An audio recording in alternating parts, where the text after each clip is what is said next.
jimmaa kana fakkaatee godha xiyyaarri itti gad dhiyaatu biyya rooba jira qotamtee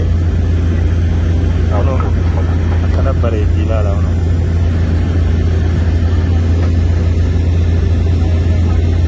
magariisadha subhaanallah asumatti rabbi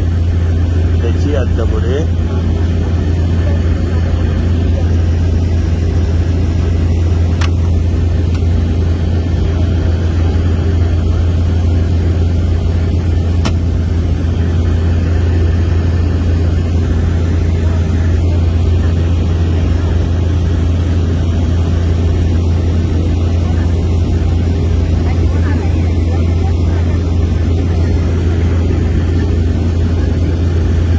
bareeddinoo biyyi jimmaa dachiin magariisaa qotamaa jirti asumatti rabbi gaa rooba abbaa fedhee roobsee abbaa fedhee irraa booda aansee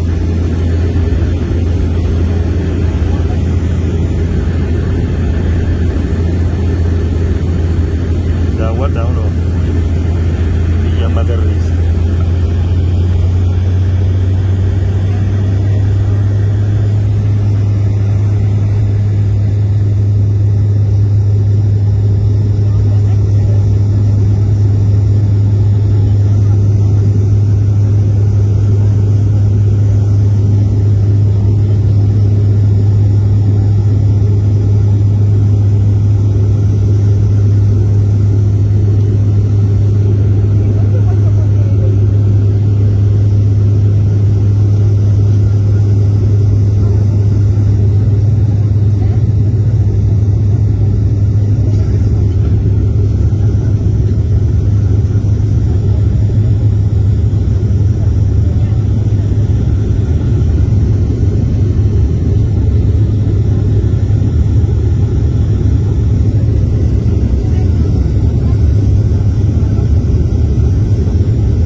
bu'aa jirra